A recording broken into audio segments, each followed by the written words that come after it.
The first time they called the police on me, I almost laughed. Imagine that, standing inside my own house, lights off, curtain drawn, while my family stood on the porch yelling, "She won't let us in!" as if my silence was a crime.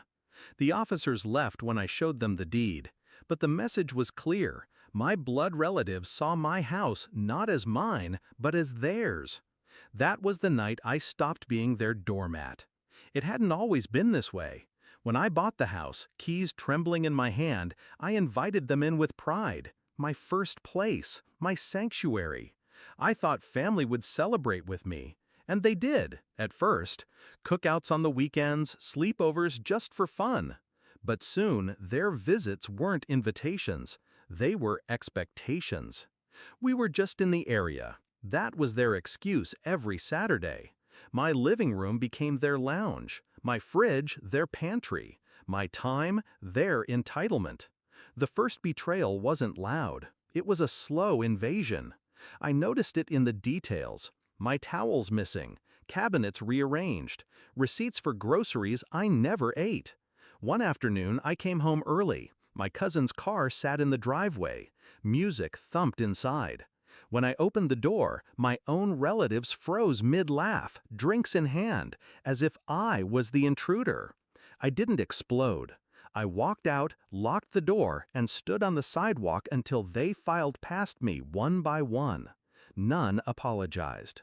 That was the day I realized they weren't visiting anymore. They were claiming. I kept quiet, observed. When I didn't open the door one weekend, they called the police.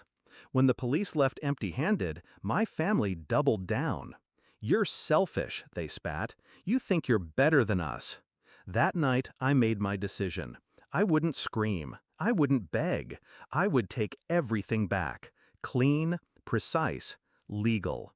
The plan took weeks. Step 1, I rented the house to strangers. A corporate lease, ironclad, signed in my name. Reliable tenants, steady payments. Cameras installed, locks replaced, passcodes updated. Step 2, I waited. I knew my family would show up again, arrogant as ever. I wanted them to.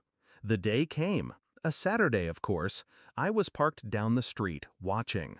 My mother's car pulled up first, then my brother's. They walked up the porch like conquerors returning home. Knocked, rang the bell. No answer.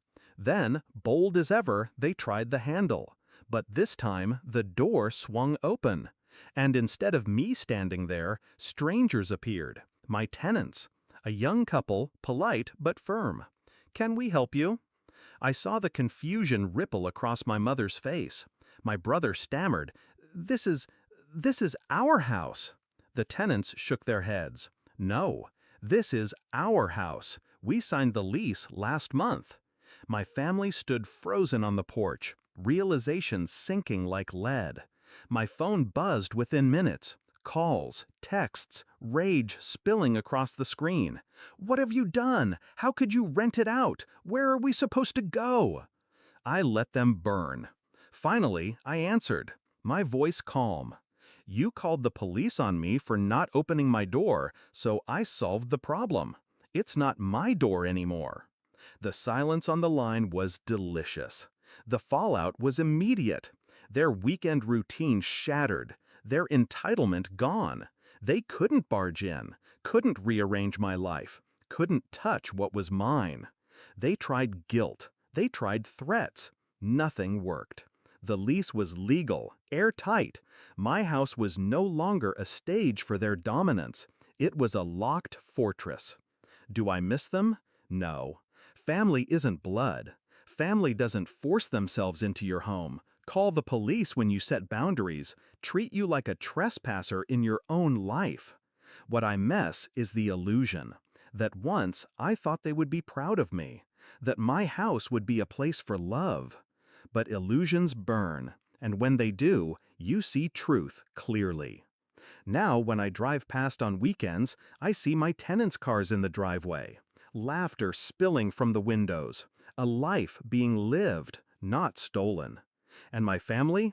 They hover outside, powerless, finally on the other side of the locked door. Justice didn't come with fists or fire. It came with a signature, and the knowledge that the house they thought was theirs will never be again.